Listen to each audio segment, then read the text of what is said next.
Feel your way into the actual awareness itself. Question. There seems a litany in my mind of this teaching that the mind is trying to contend with, subjugate or find a way to identify with. It answers its own questions, but often now without real investigation.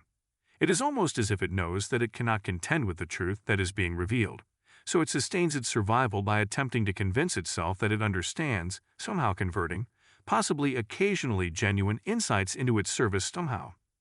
Then the mind dutifully asks itself, what is it that sees the mind doing this process? And the answer is immediately delivered by the mind awareness.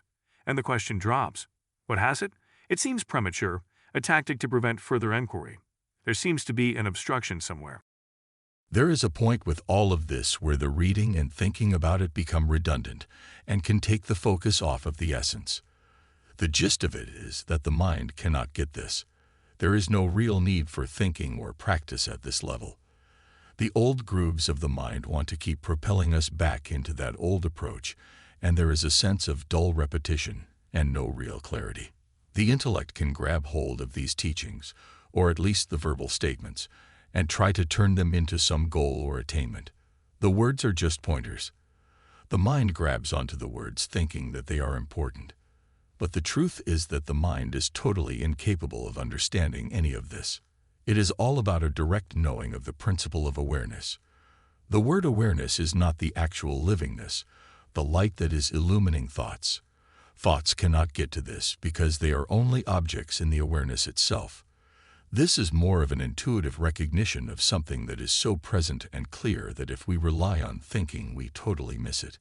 And yet if we relax and cease to effort about it, and just let the pointing resonate, the essence can be known directly.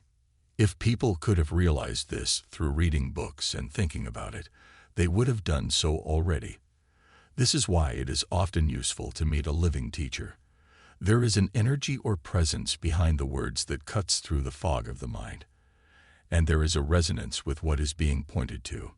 If you are going it alone, it is sometimes hard to catch the drift of what is being pointed to.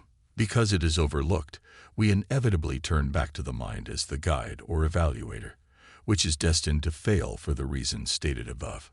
Don't think about this too much. You have all the intellectual understanding you need.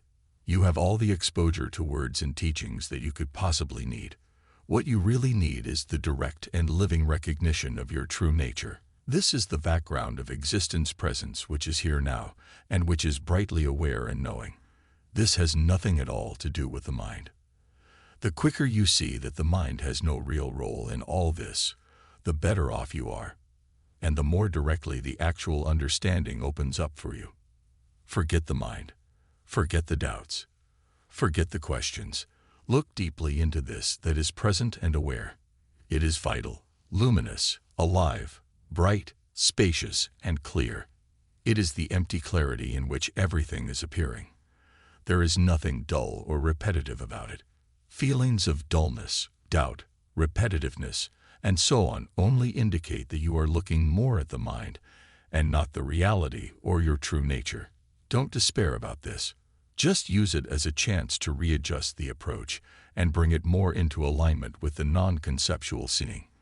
Don't emphasize the questions and doubt and problems, but rather emphasize that in you which is clear, beyond doubt, and surely present, what in you can never be doubted, what must be present for the mind to exist. Can you sense and notice the awareness? If so, what can you say about it? What are its characteristics? Does it need practicing or inquiring? Is it an attainment?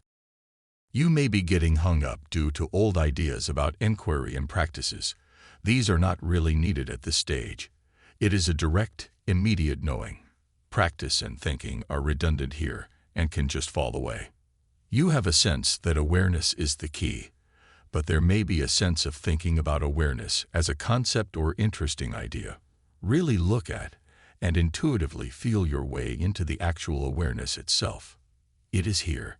Everything you are looking for is present in and as this awareness, which you are not separate from. Turn the mind around, look straight into the awareness itself.